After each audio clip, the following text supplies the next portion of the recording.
Saturday night, the Capitol's closed. Why wouldn't I be free to go referee?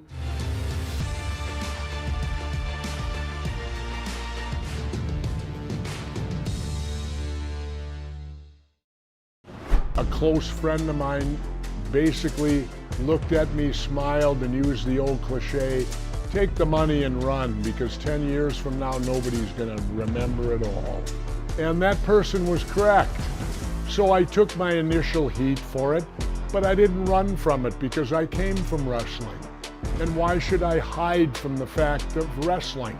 There's a lot of media saying that I'm a disgrace for being here. But I'll tell you this, I'm proud I'm a wrestler, I'm proud I was a wrestler, and I'm proud to be here tonight. I was a mayor, I got elected governor, and it's Saturday, like I said, it's Saturday night. The Capitol's closed. Why wouldn't I be free to go referee something that for 15 years of my life was my career?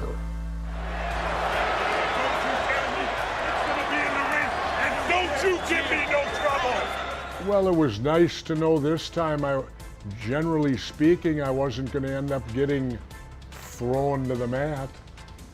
That was a good feeling.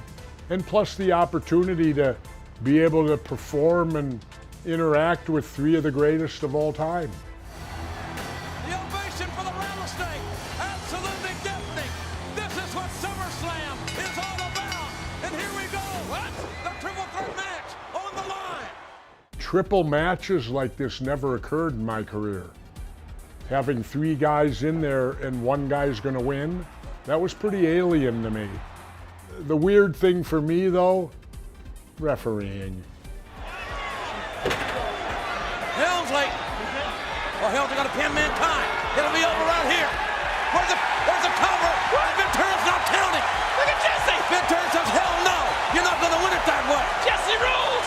Jesse rules here. When you spend your entire career, 15 of it in the ring, and then you end up in your old age being a referee, kind of strange. I'm a wrestler, not a referee. I'll leave it at that.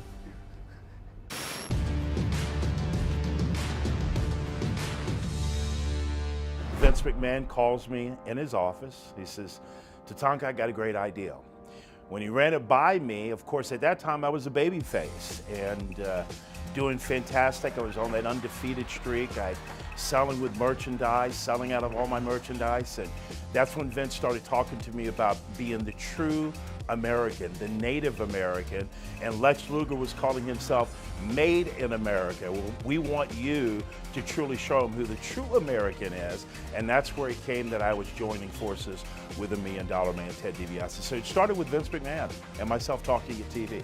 As he started talking about the story and we started talking together, I knew that it would be a great idea to do because Lex Luger had always been known as the one who always turned heel, and I had never done that, and the fans were truly behind me, so I knew that if we did it right, also having the $1 Million Man, Ted DiBiase, one of the greatest managers in WWE history, I knew that it would be a great success.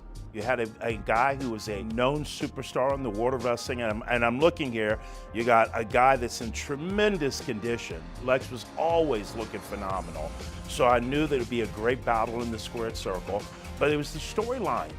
We took the time to really tell a story. It wasn't something that quick. We took many months, and it was, again, me and Ted DiBiase going, Lex Luger, you sold out. It wasn't the Native American Tatanka, it was you, Lex Luger.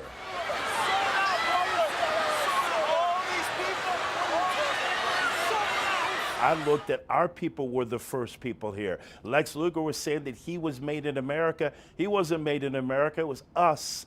We were first, the Native Americans. That's when I took it personal, and that's when I decided to join forces with the $1 Million Man, Ted DiBiase. This is just a great build-up. The whole build-up right here is just absolutely fantastic. This is taking the time. This is what's so great about also WWE, the production level of what we bring to the fans.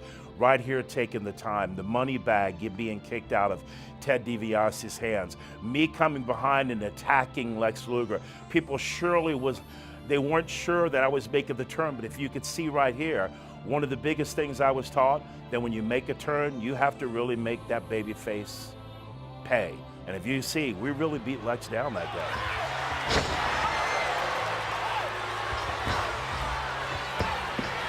And if you listen to the crowd, you hear the reaction that the crowd did not think it was going to be me that turned.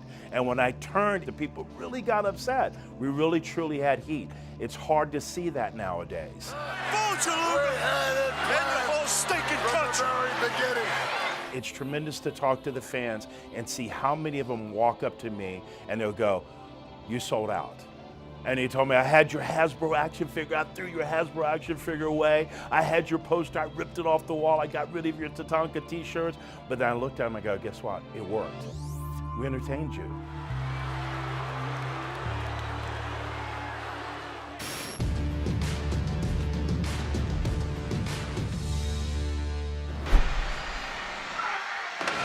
You want to make me smile, say something positive about that match.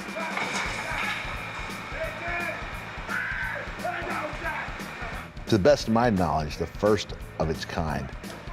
Now, even without the announcements, I was always very vocal when I was in my matches. Something I wasn't even aware that I did. And it looks like I have the advantage here because the boiler room in my bio is kind of where I feel at home. So it's definitely a home game for me. There we go, bam. Man, there's something about watching The Undertaker. It's a treat. Mankind. On the top of that ladder. Mankind. Oh! And, oh my God, did you hear that? Yes, The Undertaker, the victor here tonight at SummerSlam. Give him the urn. Now fans are starting to realize strange things afoot in Cleveland, Ohio. Give him the urn. Mankind driving that mandible claw into the gullet of The Undertaker. Paul Bearer's laughing. Paul Bearer's laughing. And in the end, Paul Bearer turns on Undertaker, which nobody ever saw coming. If Paul Bearer is going to leave The Undertaker for anyone, it's going to be with the guy who used to babysit his children in world-class championship wrestling. No! What are you doing? I can't believe what we're seeing. Mankind must take possession of the urn. He has it. He is the winner. Wow! I never thought The Undertaker and Paul Bearer would split, but if they're going to split for anyone, I'm glad it was me.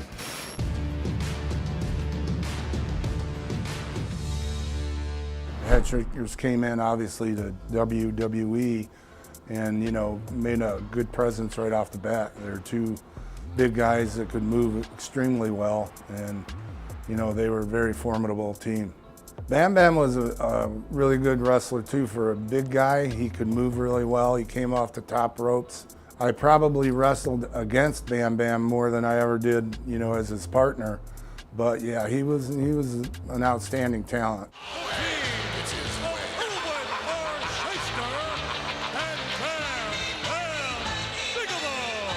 My style, you know, I didn't use as many power moves as those guys. I was about 245, 250 then.